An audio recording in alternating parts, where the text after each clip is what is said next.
Hello everyone, इस video में हम डिस्कस करेंगे MRSA। MRSA होता है मैथिसिलिन रेजिस्टेंट स्टैफ ऑरियस।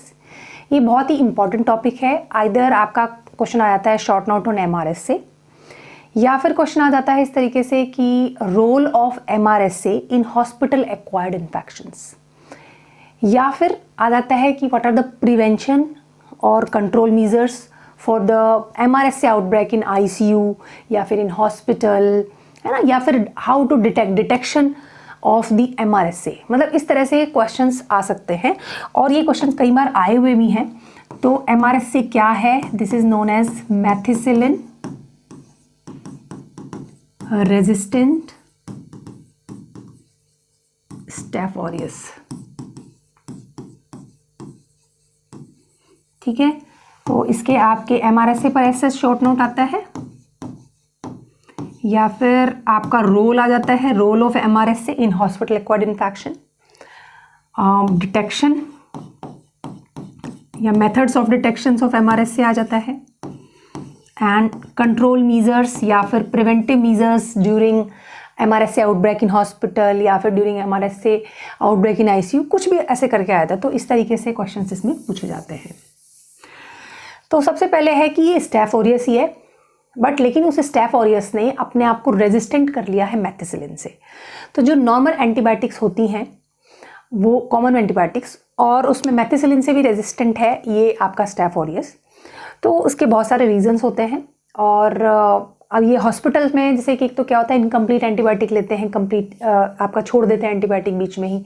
वो भी बड़ा एक इंपॉर्टेंट रीज़न है कि बैक्टीरिया धीरे धीरे डेवलप कर लेता है अपने अंडर में उस एंटीबायोटिक के अगेंस्ट रेजिस्टेंस।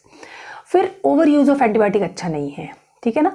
तो बाकी हम क्या करते हैं कि ये इसमें किस तरीके से अपने आप को मतलब ये रेजिस्टेंस कैसे डेवलप करता है, ये क्रोमोसोमली मीडिएटेड है। ठीक है, जैसे एक होता है बीटा लैक्टामेज प्रोड्यूस करते हैं, वो तो आपका प्लाज्मिड मीडिएटेड है। ये वाली जो MRSA है मैथिसिलिन से रेजिस्टेंट अपने आप को जो बैक्टीरिया कर रहा है वो क्रोमोसोमली मीडिएटेड है, और इसके लिए एक MAC-A जीन होता है। इंपॉर्टेंट है कि MAC-A जीन होता है, और ये जीन क्या करता है, जो PBP है पेनिसिलिन बाइंडिंग प्रोटीन।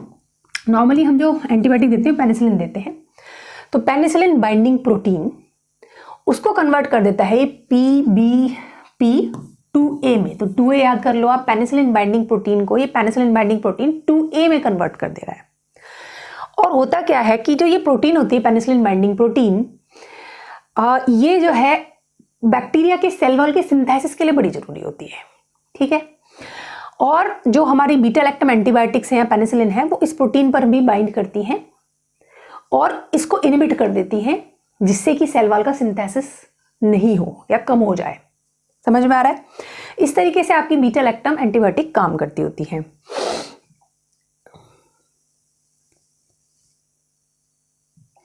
मतलब हमें पता है कि जो PBP प्रोटीन है पेनिसिलिन बाइंडिंग प्रोटीन, इसका काम है सेल वॉल सिंथेसिस करना। किसकी? बैक्टीरिया की। जो बीटा लैक्टम एंटीबायोटिक्स होती हैं जैसे पेनिसिलिन है,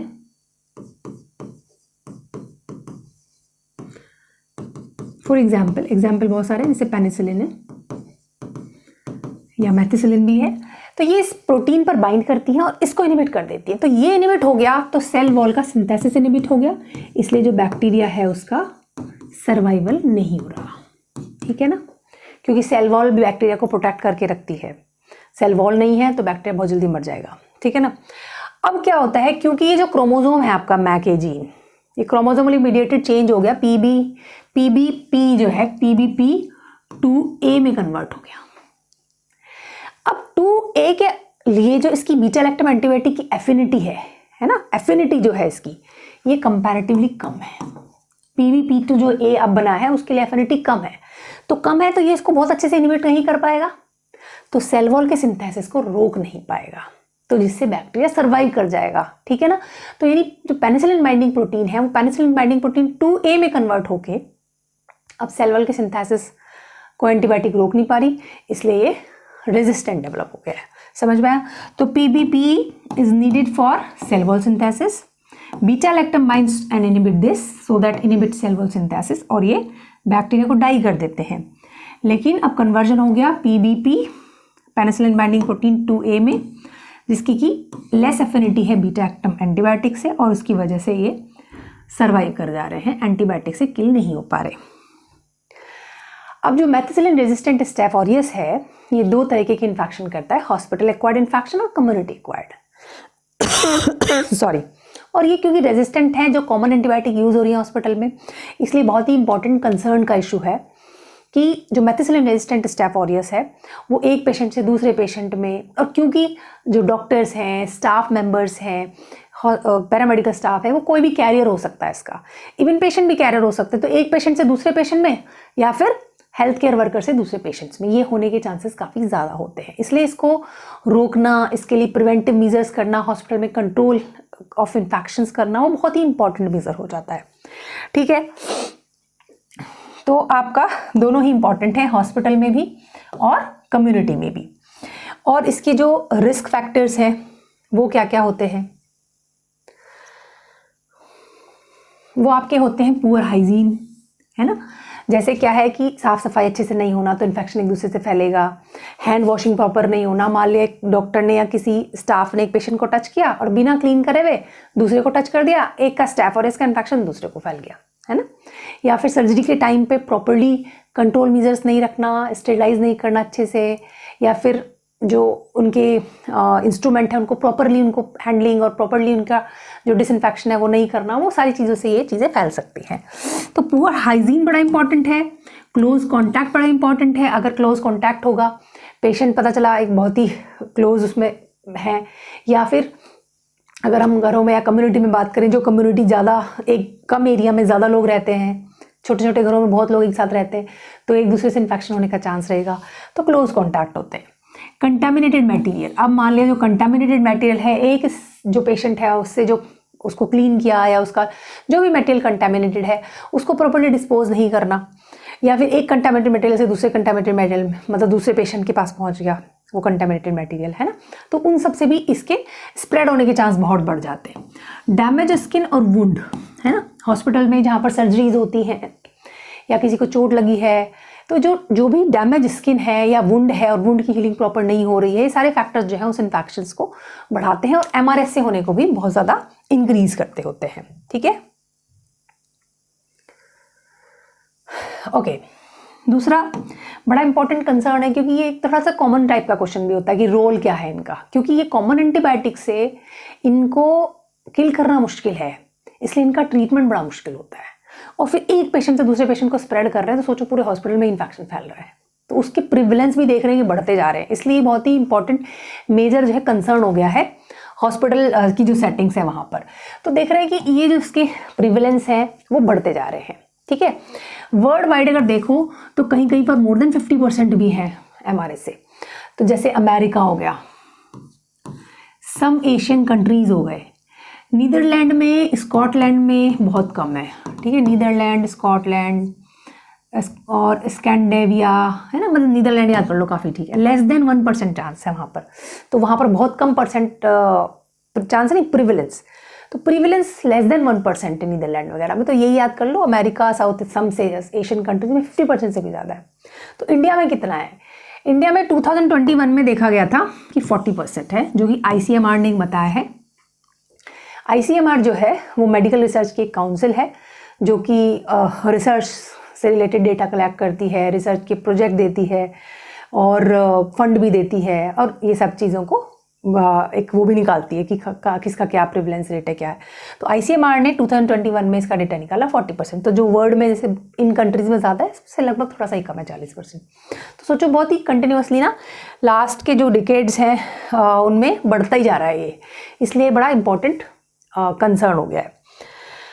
अब आता है, जैसे हमने भी टाइप की बात करी, हॉस्पिटल एक्वायर्ड है, कम्युनिटी एक्वायर्ड है। तो थोड़ा सा आपको याद रखना है कि क्योंकि इसको MAC-A जीन करता है, तो जो staph aureus hospital acquired infection कर रहे हैं उनमें MAC-A जीन की सब टाइप दूसरी है, एक्सप्रेस हो रही है, और कम्युनिटी वालों में दूसरी है। हॉस्पिटल वाले में शुरुआत की है 1, 2, 3, और जो आपका कम्युनिटी एक्वायर्ड है उसमें है 4, 5, 6। ठीक है, क्या जीन्स की सब टाइप जो उसको बना रही है, जो कर रही है।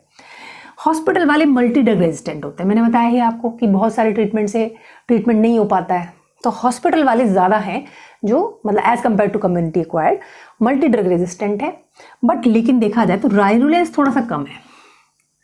वायरुलेंस जो है ना मतलब बहुत सीवियरिटी कम कंपैरेटिवली कम करता है, जबकि कम्युनिटी वाले सीवियरिटी ज़्यादा करते हैं।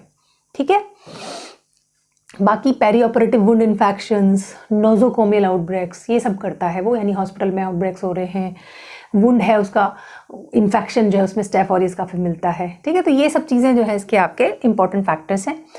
कम्युनिटी एक्वायर्ड मैंने बताया है जो MRSA हैं वो 4, 5, 6 इसमें जीन को एक्सप्रेस करते हैं, और कम्युनिटी वाले कंपैरेटिवली मोर वायरुलेंट है, ज़्यादा खतरनाक जो है प्रॉब्लम कर सकते हैं, जैसे नेक्रोटाइजिंग फैसाइटिस। नेक्रोटाइजिंग फैसाइटिस मैं आपको लास्ट उसमें बता भी चुकी हूँ। बाकी इसमें देख सकते हैं नेक्रोसिस का मतलब होता है डेड, नेक्रोसिस से ही बना है मतलब डेड टिश्यू। फैसाइटिस फेशिया से बना है, तो ये क्या इन्फेक्शन है कम्युनिटी बेस्ड जो कि डीपर चले गए हैं और फेशिया को इन्फेक्ट कर रहे हैं और डेड कर रहे हैं टिश्यू को। तो नेक्रोटाइजिंग फैसाइटिस या जैसे जो सीवियर इन टाइप के इन्फेक्शन से कम्युनिटी एक्वायर्ड में होने के चांस ज़्यादा रहते हैं। ये एक्सप्रेस करते हैं बहुत सारे टाइप के टॉक्सिन्स को, साथ में पीवी टॉक्सिन एक एग्जाम्पल है, पेंटन वेलेंटाइन टॉक्सिन। MRSA में पेंटन वेलेंटाइन टॉक्सिन जो है वो एक्सप्रेस होता है। तो जो क्योंकि ये ज़्यादा वायरुलेंट है कम्युनिटी वाला, इसमें टॉक्सिन भी ज़्यादा है, टॉक्सिन मीडिएटेड इंजरीज इसमें ज़्यादा होते हैं कम्युनिटी एक्वायर्ड में। ठीक है, ये थोड़ा सा डिफरेंस है। बाकी डिटेक्शन कैसे करते हैं जो बार बार पूछा जा रहा है। देखो हमारे पास एक तो है, हमें पता है कि MRSA में हो क्या रहा है, पेनिसिलिन बाइंडिंग प्रोटीन कन्वर्ट हो गए PBP2A में। तो अगर ऐसा कोई मेथड हो कि जिसमें हम देख सके कि डिटेक्शन जो है वो वहाँ पर PBP ना हो के PBP2 है, तो हम कह सकते हैं हाँ भाई MRSA है। तो ये टेस्ट होता है क्योंकि ये प्रोटीन है, प्रोटीन हम ज़्यादातर टेस्ट करते हैं लेटेक्स एग्लूटिनेशन टेस्ट से। तो लेटेक्स एग्लूटिनेशन टेस्ट से आप इस पेनिसिलिन बाइंडिंग प्रोटीन 2A जो मेथिसिलिन रेजिस्टेंट में पाई जाती है उसको आप देख सकते हो। फिर ये प्रोटीन किससे हो रही है, किससे चेंज हो रही है, MAC-A जीन मैंने बताया। तो आप MAC-A जीन को भी देख लो, अगर किसी में MAC-A जीन है उसका जो भी चेंजेस हो रहे हैं तो आप देख सकते हो। या आप किससे देख सकते हो, PCR से, पॉलीमरेज चेन रिएक्शन से आप देखते ही हो। तो आपने वो प्रोटीन देख ली जो चेंज हो रही है, वो जीन देख लिया। ठीक है, उसके बाद एंटी माइक्रोबियल ससेप्टिबिलिटी टेस्ट कर लो, देख लो भाई वो पेनिसिलिन से मेथिसिलिन से ससेप्टेबल है कि नहीं है। अगर नहीं है तो चांसेस रहते हैं कि हाँ भाई MRSA होगा। ठीक है ना, तो हालांकि ये कोई डायरेक्ट डिटेक्शन नहीं है, बट डायरेक्टली आप MRSA को या तो उस प्रोटीन को देखो या MRSA को डायरेक्टली देखो, ये इनडायरेक्ट है तो इसके फॉल्स निगेटिव होने के चांस काफ़ी ज़्यादा होते हैं। ठीक है, लेकिन फिर भी एक सरोगेट मार्कर है ये। सरोगेट मतलब मार्कर होता है, डायरेक्ट मार्कर नहीं है। हाँ, इससे हम ये कह सकते हैं कि हाँ एक इनडायरेक्ट मार्कर टाइप से होता है, बट क्योंकि ये फास्ट रिजल्ट देता है और हमें इससे हेल्प मिल जाती है ट्रीटमेंट करने में, इसलिए ये जो है एंटी माइक्रोबियल ससेप्टिबिलिटी टेस्टिंग जो है वो सरोगेट मार्कर की तरह यूज़ होता है MRSA आइडेंटिफिकेशन के लिए। आप इसमें क्या देखते हैं, सेफॉक्सिटिन, डिस्क और ऑक्सासिलिन देते हैं। MIC बेस्ड मेथड है। MIC क्या होता है, मिनिमम इनहिबिटरी कंसंट्रेशन।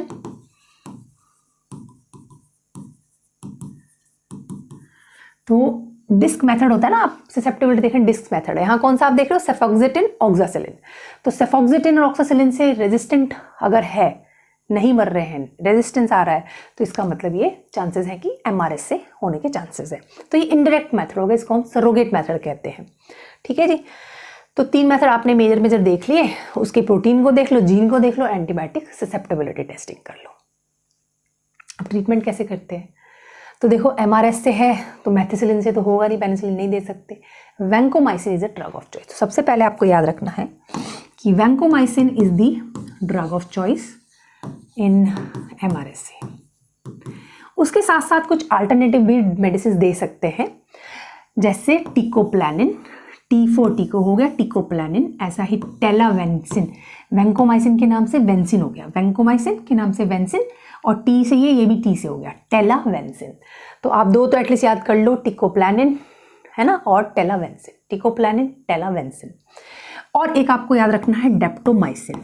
ठीक है, जैसा डेप्टोमाइसिन है ऐसा ही डेल्फोप्रिस्टिन, क्विनीप्रिस्टिन, D फॉर डेप्टो, डेफ्लो है ना, डेल्फो सॉरी, तो डेल्फोप्रिस्टिन, क्विनोप्रिस्टिन। एटलीस्ट आपको टिकोप्लानिन, डेप्टोमाइसिन और लिनेजोलिन ये जरूर याद रखना है। इसमें जो स्किन इन्फेक्शन है, सबक्यूटेनियस इन्फेक्शंस हैं, इनके लिए लिनेजोलिड भी काम करता है। बाकी डेप्टोमाइसिन है, ये सब सेप्सिस अगर हो रहा है, कोई सीवियर इन्फेक्शंस हो रहे हैं तो डेप्टोमाइसिन देते हैं। ठीक है, so vancomycin is the drug of choice. Daptomycin, linezolid, teicoplanin, ये सब नाम जितने याद हो जाए आपको, वेल एंड गुड। तो ये इस तरीके से हम एंटीबायोटिक्स दे सकते हैं। बीटा लैक्टम एंटीबायोटिक, पेनिसिलिन वगैरह अवॉइड करना है क्योंकि उससे तो और रेजिस्टेंस बढ़ेगा। 5th जनरेशन देखा गया है कि भाई सिफेलोस्पोरिन्स कुछ हद तक काम करती है, जैसे सेफ्टोबिप्रोल, सेफ्टारोलिन, है ना, सेफ्टा वाली जो है ना, सिफेलोस्पोरिन से बना है ये, तो सिफेलो से बना है, सेफ्टोबिप्रोल, सेफ्टारोलिन, जितना याद हो जाए ठीक है। पर वैंकोमाइसिन जरूर याद करना है, और आपका डेप्टो जरूर याद करना है, लिनेजोलिड याद करना है, वो मस्ट है याद करने। ठीक है, ये बाकी थोड़ा सा आप देख सकते हो। अब आगे देखो कि अभी फिलहाल क्या हो रहा है, वैंकोमाइसिन बहुत ज़्यादा यूज़ हो रही है, तो वैंकोमाइसिन के भी रेजिस्टेंट डेवलप हो गए। जस्ट एक आपको आइडिया होना चाहिए, उसमें एक वीज़ा है, एक वीआरएस से है। ये है वीज़ा, क्या है, वैंकोमाइसिन स्टैफ ऑरियस वैंकोमाइसिन, आई से यहाँ इंटरमीडिएट है, यहाँ रेजिस्टेंट है। तो इसमें लो रेजिस्टेंट होता है, कुछ स्टेन होते हैं ऐसे जो वैंकोमाइसिन इंटरमीडिएट स्टैफ ऑरियस कहलाते हैं। ये कैसा रेजिस्टेंट है, लो रेजिस्टेंस है क्योंकि इंटरमीडिएट नाम रखा है, तो ये थोड़े रेजिस्टेंट होते हैं। ये वैंकोमाइसिन रेजिस्टेंट है प्रॉपर वाले, ये ज़्यादा रेजिस्टेंट डेवलप होता है। जस्ट आपको एक आइडिया होना चाहिए कि वैंकोमाइसिन से भी रेजिस्टेंट हो रहा है, एक इंटरमीडिएट लेवल का हो रहा है, एक हाई लेवल का हो रहा है। तो वीज़ा एंड वीआरएस से ये भी होते हैं, और इनमें देखा गया है कि वैन ए जीन मिला है। और कुछ लोग, कुछ ऐसे होते हैं स्टेन जो सेल वॉल की थिकनेस को बढ़ा के काम करते हैं, अपने सेल वॉल की थिकनेस को भी बढ़ा लेते हैं। ठीक है ना, तो just you should have idea कि हाँ भाई वैंकोमाइसिन का भी है इसी के साथ में। फिर आप जैसे MRSA के साथ वैंकोमाइसिन का भी लिख दो कि हाँ फिलहाल हम इसके भी रेजिस्टेंट देखने को मिल रहे हैं, है ना। ऑल तो इंटरमीडिएट लेवल के हैं, इंडिया में अभी बहुत ज़्यादा केसेस नहीं मिले, जैसे एक आध आपको लखनऊ में मिला है ना, हैदराबाद में, इन सब में थोड़ा बहुत मिला है, कैलकाटा वगैरह में, तो पर अभी ज़्यादा नहीं है केसेस। ठीक है, अब आता है कंट्रोल मीजर्स। ये आप पूछता है बार बार, इसको आपको अच्छे से करना है।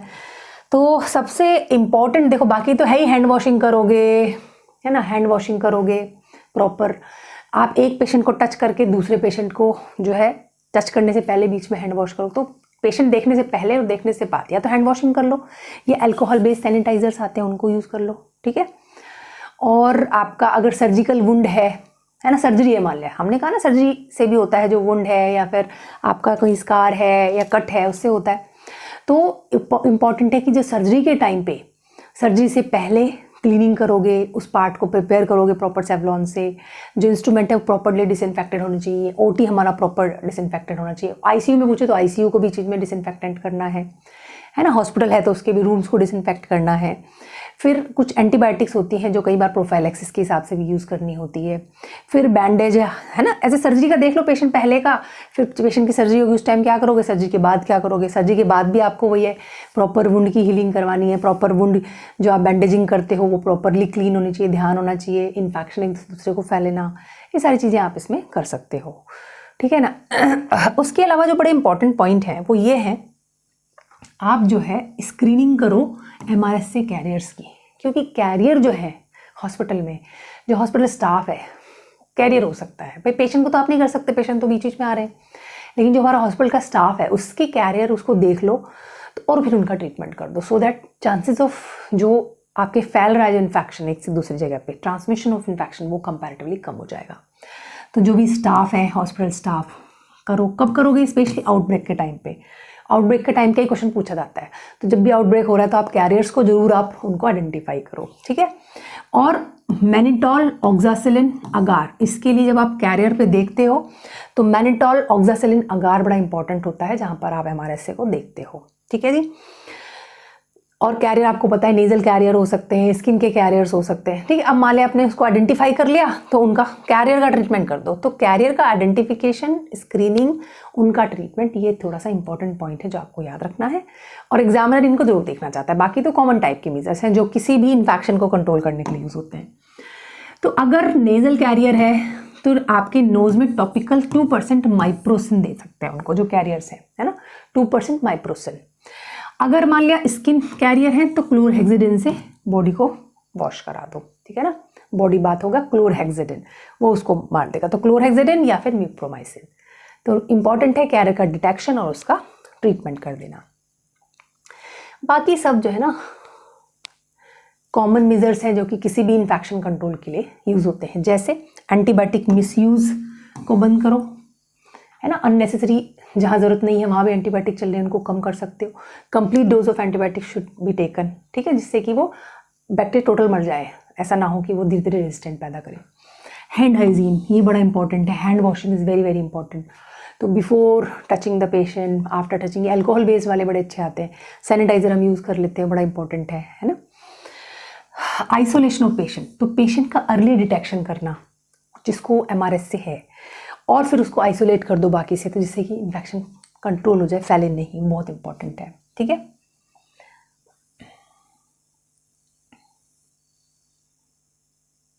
तो ये सारी चीज़ें लिख सकते हैं।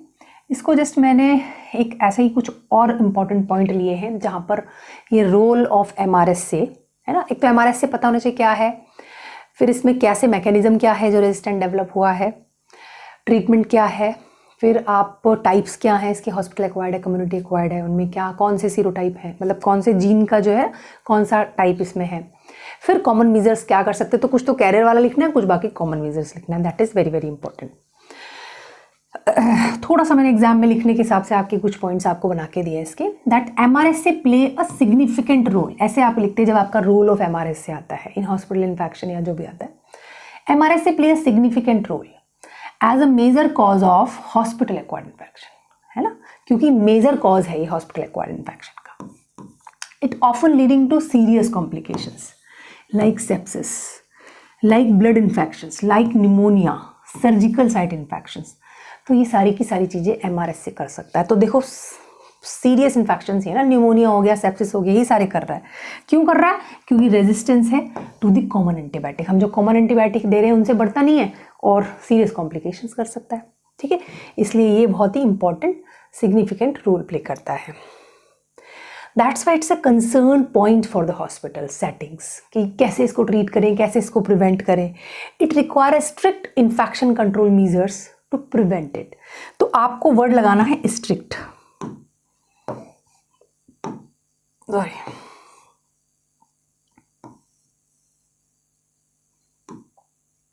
आपको स्ट्रिक्टली इन्फेक्शन कंट्रोल मीजर्स को फॉलो कराना पड़ेगा अगर आप इनको प्रिवेंट करना चाहते हैं। तो दूसरे कुछ इंपॉर्टेंट पॉइंट है कि भाई ये और भी इसलिए इंपॉर्टेंट हो जाता है कि इसका प्रिविलेंस बहुत ज़्यादा, अभी हमने पढ़ा ना इंडिया में 40% है, कई जगह पे 50% भी है, कुछ ही 1-2 कंट्री है जहाँ पर लेस देन 1% है।